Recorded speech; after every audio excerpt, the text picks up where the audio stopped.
I read all of One Punch Man in 2 days. I watched season 1 beforehand and some of season 2 as well, but I started from chapter 1 all the way to chapter 168. Day 1 we start with chapter 1 and end with roundabout chapter 85. That's all of season 1 and 2, so if you don't want to get spoiled, you can watch day 1 but turn off at day 2, I guess. Now, how was it? The first chapters were kinda okay. Of course I already knew what would happen for most of the time and the anime did a fantastic job covering it, so going in it already had that to be. Still man, the art. Oh, the art. I will talk about it later, but Murata, you beautiful man. Every chapter there were at least 5 panels you could hang in a museum. I liked the Moomin Rider stuff with the deep sea king, and other than that, like the first 40 chapters were pretty alright, but not that crazy. Also, most of the characters that I really liked were introduced like after that in season 2, except maybe Saitama. Sorry Genos. The next 40 chapters. Ah yes, this is where some of the best characters got introduced. Garou is probably my favorite character from One Punch Man, closely followed by Metal Bat. Garou was very weird and I liked it. With Saitama already being the strongest there ever was, one gave the stereotypical shonen protagonist character to the antagonist and it really worked. Although Garou was a bit messed up, like with his goals and stuff, you know, him wanting to see monsters win, I didn't mind. About his thinking, like how he wants to oppress the world so people can't harm each other because they are too busy being afraid of him. Listen Garou buddy, that's not the best plan, but you are very cool, so I will let it slip this once. We just gradually see him getting stronger, beating stronger and stronger heroes, while still having morals and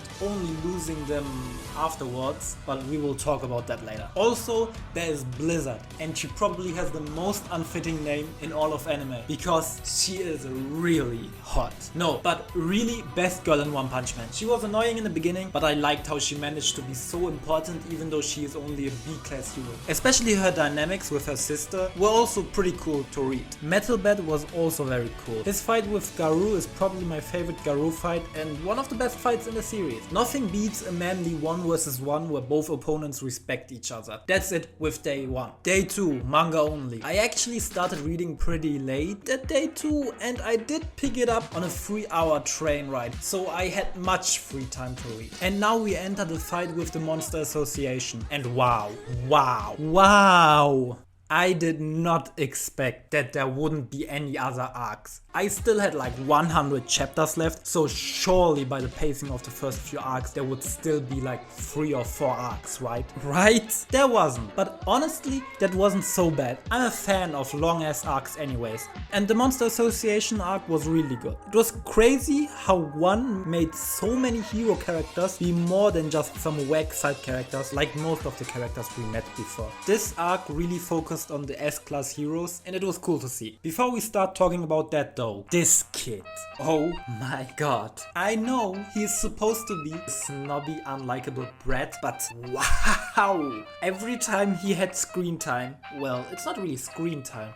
Do you call it page time in manga? Anyways, every time he was there, I wanted the heroes to save him less and less. The heroes that got most focused on were probably Tornado, Zombie Man, Child Emperor, maybe Genos, Metal Bat and Super Alloy Darkshine. Besides them, Blizzard, Amai Mask and a couple of A heroes got a lot of focus. And I kinda like that we focused on some of the A heroes, especially some of them, you know, because of their interesting character. Nah, but the Class A heroes were a nice change of pace. Now, where was Saitama? Saitama wasn't in this arc and it was amazing. It is crazy that the only thing Saitama did before fighting Garou was just having fun in a dungeon with Flashy Flash and killing the Demon King, but that was kinda disappointing, but more on that later. And I really liked the dynamics. I always looked forward to this section, especially when there was too much fighting. One is really good at writing characters and making the audience care for them, so I never really minded us not focusing on Saitama for most of the time. However, I have one big issue with one's writing, no pun intended. He can't write villains. That is also observable in Mob Psycho, but the level between his protagonists and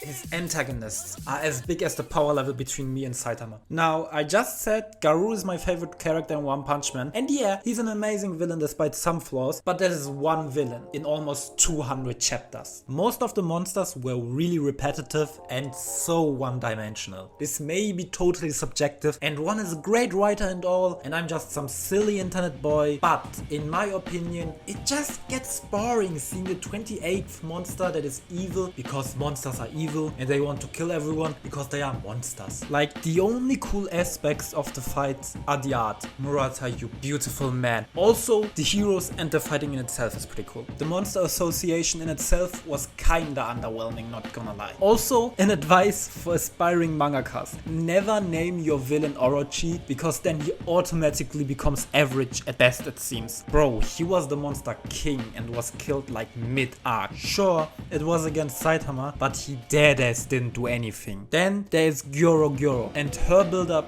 was cool and stuff, and then she turned out to be a hot chick, but even then, Tornado took care of her, and that was it. I mean, she was alright, I guess. The thing that makes her really underwhelming though was that she was like the 5th hardest villain to deal with in this arc, and that's crazy. Sure, you can be behind Garou, but those 3 random ass monsters, why did they put up such a crazy fight? Where did they even come from? I mean, it's cool and all, but they literally were like the same as all the other monsters the Class S heroes fought. How did they end up being such a struggle? By the way, if they explain it in the manga, I kinda read this whole thing in 2 days, so piss off. If they were at least interesting characters, it would have been cool, but they were also just evil monsters. Alongside with the monsters, there is one hero who was really, and I mean really underwhelming. Amai Mask. Bro, I thought this was just some one-time gag that he couldn't fight this ugly guy, but he straight up lost to him. And that's almost all he did in the entire arc after talking so much shit beforehand. Some heroes in general had weird character development. Like Super Alloy went through so much self-doubt and stuff, which I actually didn't even mind. Sure, it was a bit extreme, but it's a welcome exchange from all the truly noble and cool heroes. We need characters like him so that the cool characters can really shine. Child Emperor also went through a lot of self-doubt, but he had less of a mental breakdown, so that was a bit more pleasant to read through. Another slight disappointment were the supposed 2 strongest male heroes, King and Blast. Sure, I get that King is a Mr. Satan kinda or Buggy kinda character, someone weak who everyone thinks is strong, but something really didn't make me like him that much. I can't really explain it. Also, there's Blast. Blast is the top S-class hero, and all he did in this arc was cover up King being a fraud and being Saitama's sidekick towards the ending. Pretty underwhelming considering he is the #1 hero and this was the first time we saw him. However, at least one of the top 3 heroes were cool, and of course it's Tornado. I liked her backstory and her fight with Gyoro was really cool, and even after that she still had stuff to do. Now let's move on to the final section of this video. Day 3? Wait, day 3? But the thumbnail says 48 hours! That's 2 days! You're a fraud, Urzi. Okay, listen, calm down. It might have taken me a little bit more than 2 days exactly, as it was like 4 AM when I stopped reading at day 2, and 55 hours sounds worse than 48 hours. Go dislike the video, I don't care, it's my video. Okay, Garou vs Saitama. Wow, that fight was cool, but also, wow, that ending was kinda, I don't know. Garou gradually losing himself, but still managing to get strong and keeping up with Saitama was really cool and all, and especially Geno's death and the fight afterwards were fantastic. Bro, they were fighting in space, destroying planets and all that. The fighting choreography and all that was insane. I don't think I have to mention the art by now, do I? Because look at that stuff. This is insanity. Anyways, after Saitama beats Garou, he learns to time travel, and it seems like people will forgive Garou. What?